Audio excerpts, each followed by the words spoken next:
Hi my dear aspirants, welcome to the Maharshi Chumata YouTube channel. మనం భారతదేశ చరిత్రలో భాగంగా ఈరోజు గాంధీ గారిని చెప్పుకోకపోతున్నాం. మనం ప్రీవియస్ టాపిక్స్ డిస్కస్ చేసినట్లయితే అతివాదులు, మితవాదులు, అంతకుముందు ఉన్నటువంటి టాపిక్స్ అన్నీ కూడా డీటెయిల్గా డిస్కస్ చేయడం జరిగింది. ఈరోజు గాంధీ యుగం, భారతదేశ స్వాతంత్రంలో గాంధీ పాత్ర ఎలాంటిది అనేది ఈరోజు మనం చెప్పుకోబోతున్నాం. మరి గాంధీ యుగాన్ని మనం ఎలా చెప్పుకున్నాం? 1920 నుంచి 1947 వరకు చెప్పుకున్నాం. ఇది ఇండియన్ నేషనల్ కాంగ్రెస్ 3 దశలుగా ఉద్యమాన్ని నిర్వహించిందని చెప్పుకున్నాం. ఒకటి మితవాదుల సారథ్యంలో, రెండవది అతివాదుల సారథ్యంలో, మూడవది గాంధీ సారథ్యంలో. గాంధీ గురించి మనం ఒకసారి ఇంట్రడక్షన్ చూసుకున్నట్లయితే, గాంధీజీ అసలు పేరు ఏంటంటే మోహన్ దాస్ కరమ్చంద్ గాంధీ. ఈయన గుజరాత్లోని పోర్బందర్లో 1869 అక్టోబర్ 2వ తారీఖు నాడు కతేవాడ్ సమీపంలో జన్మించడం జరిగింది. మనం గుర్తుపెట్టుకోవాలి, అసలు పేరు మోహన్ దాస్ కరమ్చంద్ గాంధీ. ఆయన ఎక్కడ జన్మించాడు? గుజరాత్. ఎక్కడ? పోర్బందర్లోని కతేవాడ్ దగ్గర 1869 అక్టోబర్ 2వ తారీఖు నాడు జరుపుకుంటున్నాం. ఆయన పుట్టినరోజున అహింస దినోత్సవం కూడా మనం జరుపుకుంటున్నాం. ఓకే, ఇది ఈయన జననం గురించి చెప్పుకున్నట్లయితే, ఈయన 12 ఏటన కస్తూరిబాయి అనే ఒక అమ్మాయిని పెళ్లి చేసుకోవడం జరిగింది. అంటే బాల్య వివాహం చేసుకుంటాడు. ఆయన చేసుకున్న తర్వాత ఆయన నుంచి చదువుకోవాలన్న కోరికతో ఇంగ్లాండ్ వెళ్ళి బారిస్టర్ చదువుతాడు. ఈయన 19వ ఏట అయిపోయిన తర్వాత బారిస్టర్ చదవటానికి వెళ్ళి వచ్చిన తర్వాత ఇండియాలో 2 ప్రదేశాలలో ఆయన న్యాయవాద వృత్తిని చేపట్టడం జరిగింది. ఒకటి రాజ్కోట్, ఇంకోటి బొంబాయి. రాజ్కోట్ అండ్ బొంబాయి, ఈ 2 ప్రదేశాలలో ఈయన లాయర్గా ప్రాక్టీస్ ప్రారంభిస్తాడు. ముందే చెప్పుకున్నాం, ఆయన అసలు పేరు మోహన్ దాస్ కరమ్చంద్ గాంధీ, గుజరాత్ రాష్ట్రం, పోర్బందర్, 1869 అక్టోబర్ 2. ఆయన భార్య పేరు కస్తూరిబాయ్.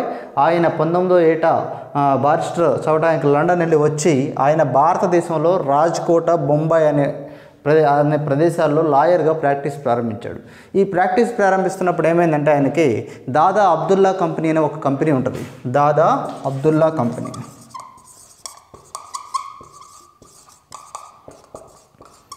ఇది గుర్తుపెట్టుకోవాలి మనం, ఇంపార్టెంట్. దాదా అబ్దుల్లా కంపెనీ గాంధీజీ యొక్క చరిత్రను మారేసింది. గాంధీజీ యొక్క గొప్పతనాన్ని పూర్తిగా ఎలివేట్ చేసినటువంటి కంపెనీ అది. ఎందుకు అంత ఇంపార్టెంట్గా చెప్పుకుంటున్నాం అంటే, మనం ఇక్కడ దాదా అబ్దుల్లా కంపెనీ కొన్ని కోర్టు వ్యవహారాల మేరకు గాంధీజీని దక్షిణాఫ్రికా పంపించడం జరిగింది. అంటే ఆ కంపెనీ తరపున గాంధీజీ వాదించడానికి దక్షిణాఫ్రికా కోర్టుకి వెళ్తాడు. అంటే దాదా అబ్దుల్లా కంపెనీకి తరపున వాదించడానికి సౌత్ ఆఫ్రికా గాంధీజీ వెళ్ళడం జరిగింది.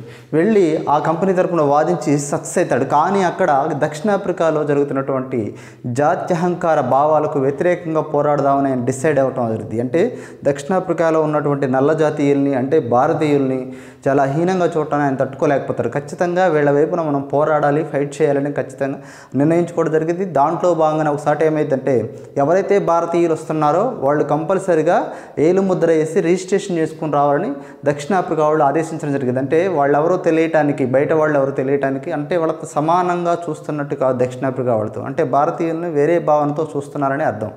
దాన్ని ఏమంటారంటే ఏసియాటిక్ రిజిస్ట్రేషన్ని ట్రాన్స్వాల్ ప్రభుత్వం, దక్షిణాఫ్రికాలో ఉన్న ట్రాన్స్వాల్ ప్రభుత్వం ఏసియాటిక్ రిజిస్ట్రేషన్ ప్రారంభించింది. అంటే ఏంటి? భారతీయులు ఎవరైతే ఉన్నారో వాళ్ళు వేలు ముద్రలు వేసి రావాలి, ఫింగర్ ప్రింట్ ఇచ్చి రావాలన్నమాట. దీన్ని నిరసిస్తూ గాంధీజీ సత్యాగ్రహం అనే ఒక ఉద్యమాన్ని చేపడతాడు. మొట్టమొదటిసారిగా గాంధీజీ సత్యాగ్రహం అనే ఉద్యమాన్ని ఎక్కడ స్టార్ట్ చేశాడంటే భారతదేశంలో కాదు, దక్షిణాఫ్రికాలో. దేనికి వ్యతిరేకంగా? ట్రాన్స్వాల్ ప్రభుత్వం చేపట్టినటువంటి ఏసియాటిక్ రిజిస్ట్రేషన్కి వ్యతిరేకంగా ఆయన చేపట్టడం జరిగింది. అయితే సత్యాగ్రహం అంటే ఏంటి? సత్యాన్ని అంటిపెట్టుకొని ఉంటాం. ఎన్ని కష్టాలు వచ్చినా, ఎన్ని బాధలు వచ్చినా సరే సత్యాన్ని, అహింసను పట్టుకొని వేలాడటమే సత్యాగ్రహం. ఆ సత్యాగ్రహాన్ని అంటిపెట్టుకుని ఆయన ఒక ఉద్యమాన్ని నిర్వహిస్తాడు ట్రాన్స్వాల్ ప్రభుత్వానికి వ్యతిరేకంగా. ఆ ఉద్యమంలో సక్సెస్ అయ్యి ఏసియాటిక్ రిజిస్ట్రేషన్ సౌత్ ఆఫ్రికా వెనక్కి తీసుకోవడం జరిగింది. ఆ గాంధీజీ సాధించిన తొలి విజయంగా మనం చెప్పుకోవచ్చు. అంతేకాకుండా దక్షిణాఫ్రికాలో ఇంకోటి జరుగుతుంది. చర్చిలో జరగనటువంటి పెళ్ళిళ్ళు ఏవైతే ఉన్నాయో వాటిని నమోదు చేయవద్దని ఒక ఆర్డర్ పాస్ చేయడం జరిగింది. అంటే దక్షిణాఫ్రికాలో చర్చిలో జరగనటువంటి పెళ్ళిళ్ళు ఏవైతే ఉన్నాయో దానికి కూడా వ్యతిరేకంగా గాంధీజీ దక్షిణాఫ్రికాలో సత్యాగ్రహం ఉద్యమాన్ని నిర్వహిస్తాడు. ఇందులో కస్తూరిబాయి కూడా పాల్గొనడం జరిగింది. దానిని కూడా వాళ్ళు వెనక్కి తీసుకోవడం జరిగింది. అంటే దక్షిణాఫ్రికా 2 ఉద్యమాలలో సత్యాగ్రహ ఉద్యమాన్ని నిర్వహించి సక్సెస్ఫుల్ అయినాడు. అక్కడ 3వ ఉద్యమం దక్షిణాఫ్రికాలో న్యూ కేజిల్ గనిలో ఉండే కార్మికుల కష్టాలకు వ్యతిరేకంగా సత్యాగ్రహ ఉద్యమాన్ని గాంధీజీ నిర్వహిస్తాడు. ఈ ధర్నాలో, ఈ సత్యాగ్రహ ఉద్యమంలో కూడా ఆయన సక్సెస్ కావడం జరిగింది. మీరు చూడండి, ఈయన 1869లో పుట్టి 12వ సంవత్సరంలో పెళ్లి చేసుకొని 19వ సంవత్సరంలో బారిస్ అవడానికి లండన్ వెళ్ళి రాజ్కోట్ బొంబాయిలో న్యాయవాద వృత్తి చేపట్టి మళ్ళీ దక్షిణాఫ్రికాలో నేటల్ అనే ప్రదేశానికి వెళ్తాడు. దాదా అబ్దుల్లా కంపెనీకి కోర్టు తరపున ఇతని తరపున వాదించడానికి వెళ్ళి దక్షిణాఫ్రికాలో జరుగుతున్న జాత్యహంకార భావనలకు వ్యతిరేకంగా 3 ఉద్యమాలు నిర్వహించడం జరిగింది. 3 కూడా సత్యాగ్రహాన్ని బేస్ చేసుకొని నడిచినవే. సత్యాగ్రహం అంటే సత్యాన్ని అంటిపెట్టుకొని అహింసను అంటిపెట్టుకొని ఉంటాం, ఎన్ని కష్టాలు వచ్చినా అనుభవించడానికి సిద్ధంగా ఉండాలి అని గాంధీజీ ప్రబోధించి 3 ఉద్యమాల్లో సక్సెస్ అవుతాడు. ఈ సక్సెస్ని ఎవరైతే భారతీయులు గమనించారో, అంటే విదేశాలలో గాంధీజీ సాధించినటువంటి విజయాన్ని భారతదేశంలో పాపులర్ అయిపోయింది. అందులో ప్రధానంగా స్ఫూర్తి పొందిన వాళ్ళు గోపాలకృష్ణ గోఖలే. గాంధీజీకి రాజకీయ గురువుగా భావించినటువంటి తన శిష్యుని చూసి స్ఫూర్తి పొందడం జరిగింది. అది గాంధీజీ యొక్క గొప్పతనం. అంటే ఆయన నిర్వహించినటువంటి సత్యాగ్రహ ఉద్యమాన్ని ఇక్కడ కూడా నిర్వహించాలని ఆయన సత్యాగ్రహం మీద ఆయన శిక్షణ కొన్ని క్యాంపులు నిర్వహించడం జరిగింది. గోపాలకృష్ణ గోఖలే ఈయన ఇక వస్తాడు 1915లో భారతదేశానికి వస్తాడు. ఎక్కడి నుంచి? దక్షిణాఫ్రికా నుంచి భారతదేశానికి.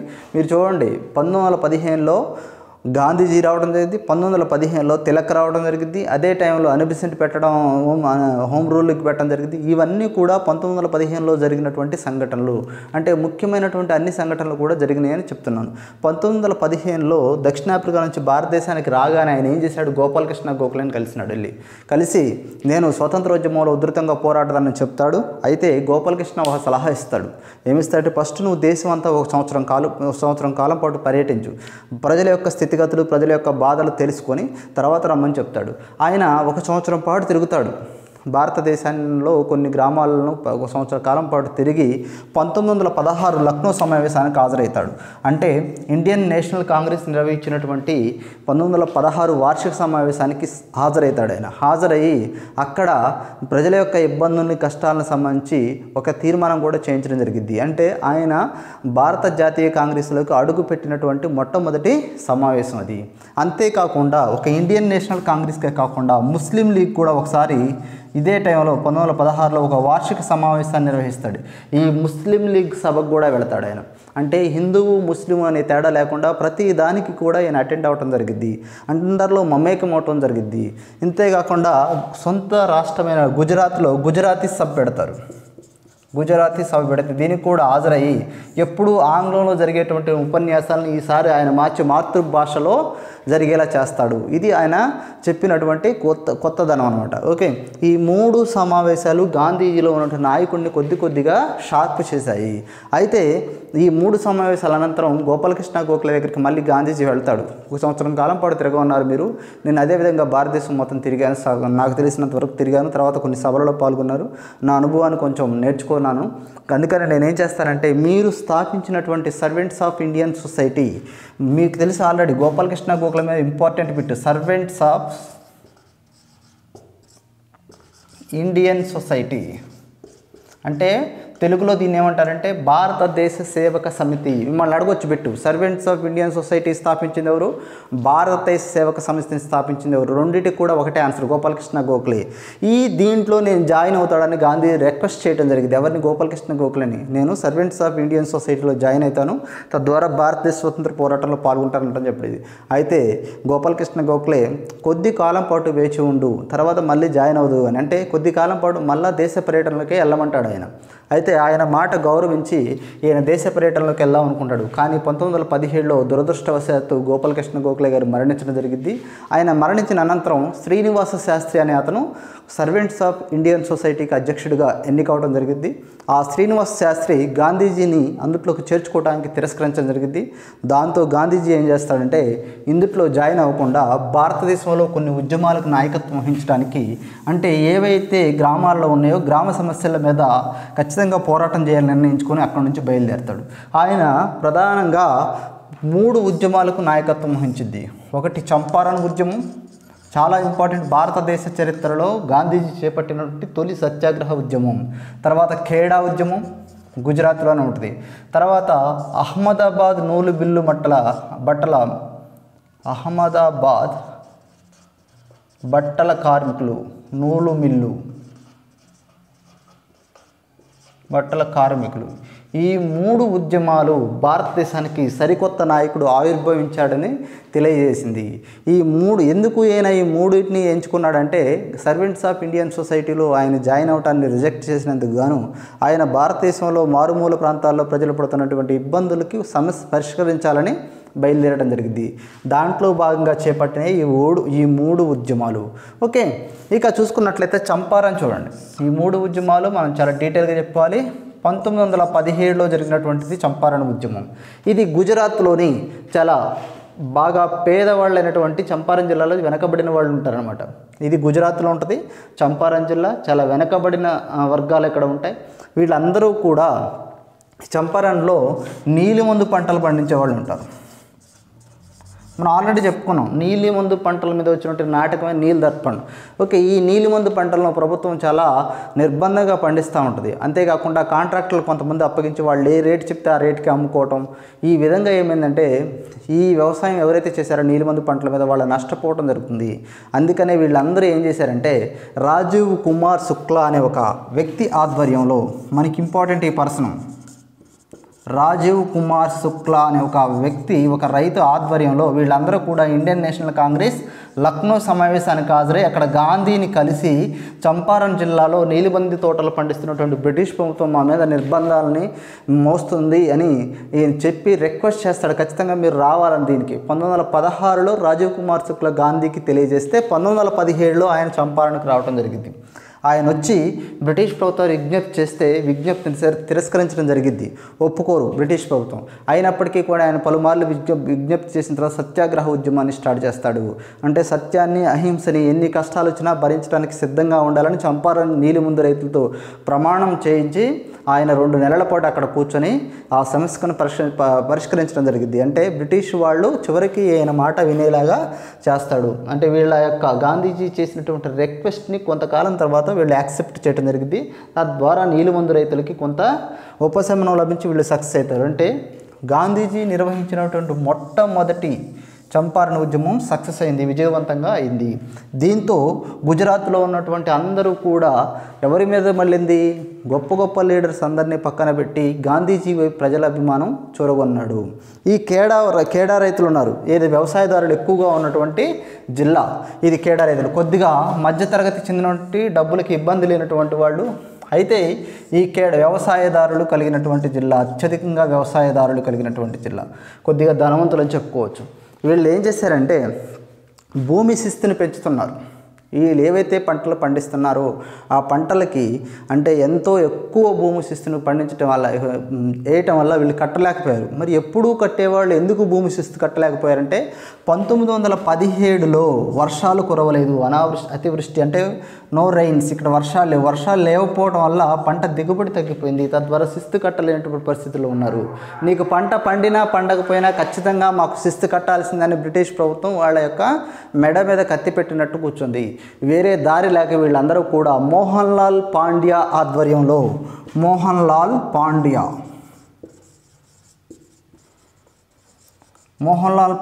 ఆధ్వర్యంలో గాంధీజీని కలవటం జరిగింది. గాంధీజీ కేడాకి రావటం జరిగింది. వచ్చి రైతుల యొక్క తరపున బ్రిటిష్ ప్రభుత్వం విజ్ఞప్తి చేసి భూమి శిస్తును తగ్గించేలా చేస్తాడు. ఈ దీంట్లో కూడా సక్సెస్ అవుతాడు. కానీ దీన్ని కూడా దేని బేస్ చేసుకున్నాడు, సత్యాగ్రహం అనే ఒక ఆయుధాన్నే బేస్ చేసుకున్నాడు. సత్యాన్ని, అహింసను అంటిపెట్టుకొని ఎన్ని కష్టాలైనా భరించి ఎంతకాలమైనా అలా ముందుకు సాగిపోవటమే సత్యాగ్రహ ఉద్యమం యొక్క నేపథ్యం. దాన్ని కూడా ఈ కేడా జిల్లాలో చూపించి ఆయన సక్సెస్ అయినాడు. మీరు చూడండి, చంపారన్లో ఉన్నటువంటి ఇబ్బందులను గాంధీజీ దృష్టికి తీసుకెళ్ళినటువంటి వ్యక్తి రాజీవ్ కుమార్ శుక్లా. కేడాలో ఉన్నటువంటి రైతుల యొక్క ఇబ్బందులను గాంధీజీ దృష్టికి తీసుకెళ్ళినటువంటి వ్యక్తి మోహన్ లాల్ పాండ్యా. అహ్మదాబాద్ నూలు మిల్లు బట్టల కార్మికుల సమస్య ఏంటంటే 1917లో ప్లేగు వ్యాధి వస్తుంది. ఈ ప్లేగు వ్యాధి రావటం వల్ల ఏమైందంటే గుజరాత్లో ఉన్నట్టు అహ్మదాబాదు బట్టలకు ఎక్కువ కేంద్రం, అది సెంటర్ అన్నమాట, మెయిన్ వస్త్రాలకి.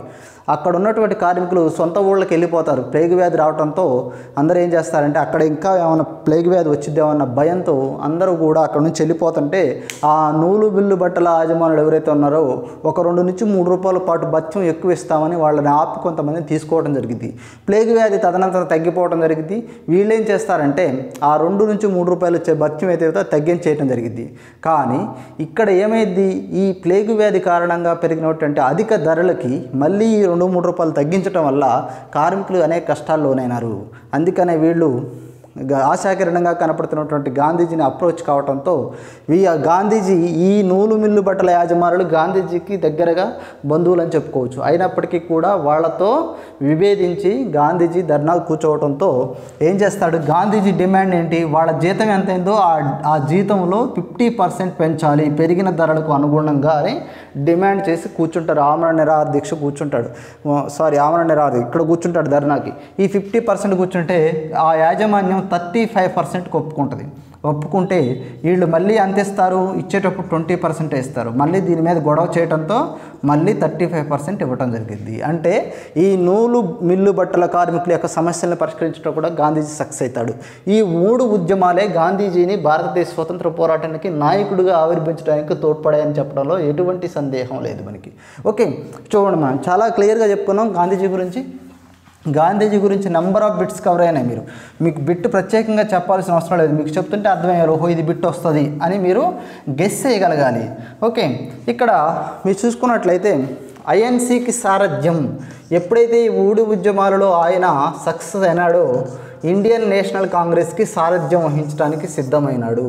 ఇండియన్ నేషనల్ కాంగ్రెస్ సారథ్యం వహించే టైంలో 1914-1918కి మధ్య మొదటి ప్రపంచ యుద్ధం జరుగుతూ ఉంటుంది. ఈ మొదటి ప్రపంచ యుద్ధ టైంలో బ్రిటిష్ వాళ్ళు భారతదేశానికి అనుకూలంగా, భారతదేశ ప్రజలకు అనుకూలంగా వ్యవహరించడం మొదలుపెట్టారు. ఎందుకంటే ఈ టైంలోనే గాంధీజీ వస్తాడు, ఈ టైంలోనే తిలక్ వస్తాడు, ఈ టైంలో అనిబిసెంట్ రావడం జరిగింది, హోమ్ రూల్ లీగ్ జరుగుతూ ఉంటుంది. అంటే భారతదేశంలో ఉన్నటువంటి అన్ని శక్తులు ఏకమై బ్రిటిష్ వారికి వ్యతిరేకంగా కావటం మొదలు పెడుతుంది.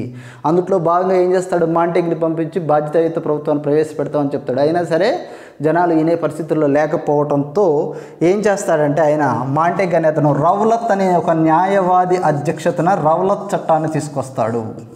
వెరీ ఇంపార్టెంట్, 1919 రౌలత్ చట్టం ఎప్పుడు వచ్చింది, 1919లో వచ్చింది.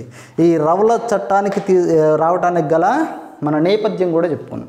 ఈ రౌలత్ చట్టం 1919లో మాంటేగ్ అనే అతను రౌలత్ అనే ఒక న్యాయవాది అధ్యక్షతన చెప్పాడు. మరి రౌలత్ చట్టం అంటే ఏంటి, ఎవరినైనా సరే వారెంట్ లేకుండా, విచారణ లేకుండా, కారణం లేకుండా ఇమ్మీడియట్గా అరెస్ట్ చేయొచ్చు. ఇప్పుడు రోడ్డు మీద నువ్వు నడిచి వెళ్తున్నావు, ఏం అడగరు, వేసుకెళ్ళి జీబులో పడేసి తీసుకెళ్ళి అరెస్ట్ చేయటం. అంటే ఇది ఎంత అమానుషమైనది, ఎంత అన్యాయమైన చట్టమో మనం అర్థం చేసుకోవాలి.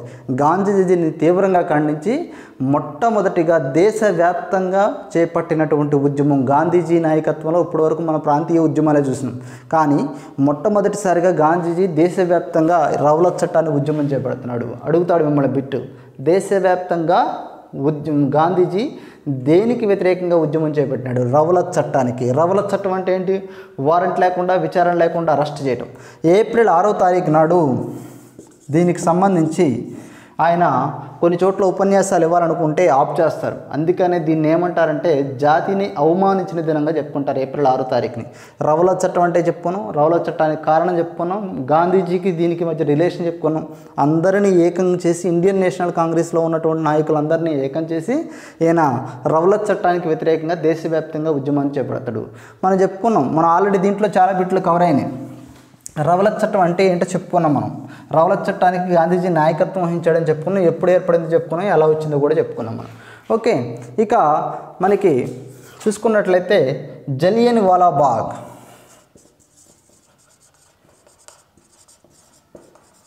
మన భారతదేశ చరిత్రలో బాగా రక్తపాతమైనటువంటి సంఘటన జలియన్ వాలాబాగ్ ఇక్కడ ఏప్రిల్ 9వ తారీఖు నాడు ఒక సభ పెట్టాలనుకుంటారు వాళ్ళు. రౌలత్ చట్టానికి వ్యతిరేకంగా ఓ సభ పెట్టాలనుకుంటారు పంజాబ్లో.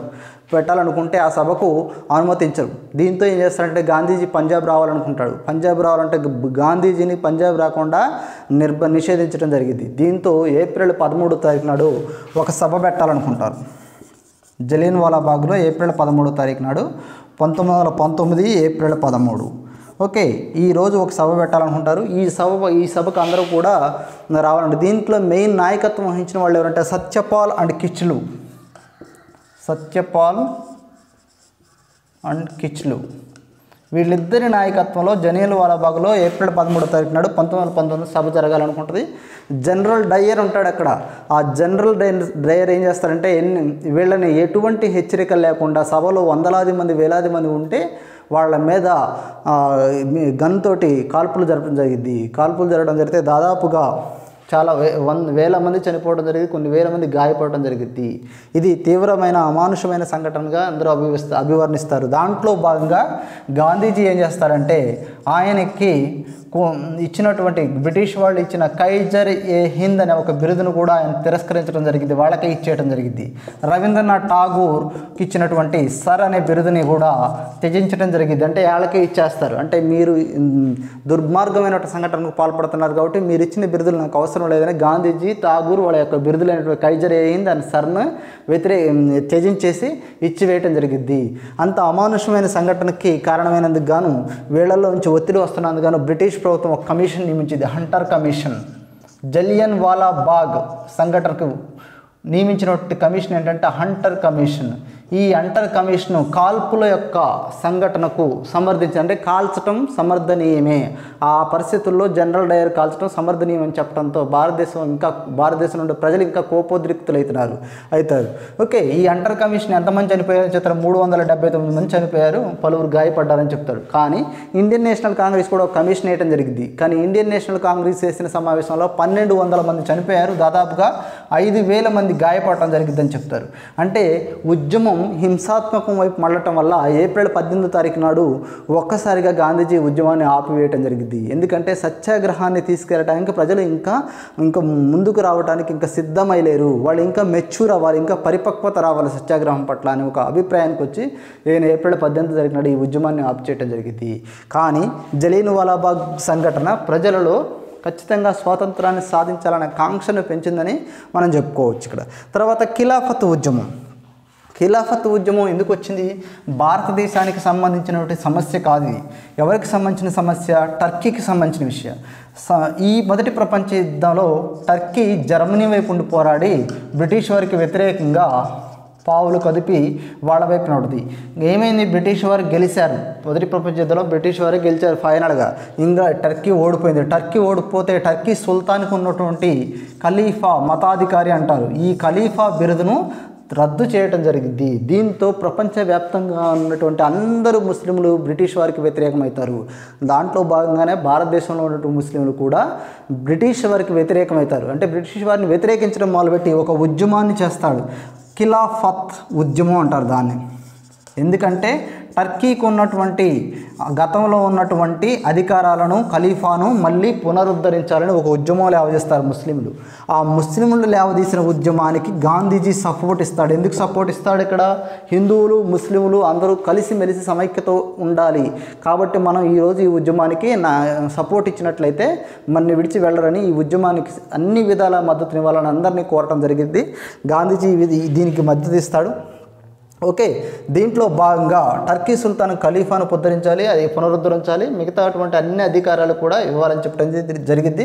ఇక్కడ 1919 అక్టోబర్ 17 నాడు దేశవ్యాప్తంగా నిర్వహించినటువంటి Khilafat day, all India Khilafat day ఎప్పుడు జరుపుకుంటారంటారు? అక్టోబర్ 17. ఓకే, చాలా important. All India Khilafat day October 17 జరిగింది 1919. ఈరోజు జరిగినటువంటి దానికి అందరూ కూడా భారతదేశంలో మద్దతు ఇవ్వమని గాంధీజీ కోరడం జరిగింది. అదేవిధంగా మనోళ్ళు కూడా మద్దతు ఇవ్వడం జరిగింది. ఇది ఖిలాఫత్ ఉద్యమంగా చెప్పుకుంటాం మనం. ఓకే, ఒకసారి రివైజ్ చేసుకుందాం. రేపు సహాయ నిరాకరణ ఉద్యమం, రేపు గాంధీ గారికి సంబంధించి మొత్తం అయిపోతుంది. ఒకసారి రివైజ్ చేసుకుందాం. గాంధీజీ అసలు పేరేంటి? మోహన్ దాస్ కరమ్చంద్ గాంధీ. ఎప్పుడు జన్మించాడు? 1869 అక్టోబర్ 2. ఎక్కడ జన్మించాడు? గుజరాత్లోని పోర్బందర్లోని కతేవాడ్ దగ్గర. ఎప్పుడు ఆయన వివాహం చేసుకున్నాడు? 12వ ఏట కస్తూరిబాయిని. ఎప్పుడు లండన్ వెళ్ళాడు? 19వ ఏట వెళ్ళాడు.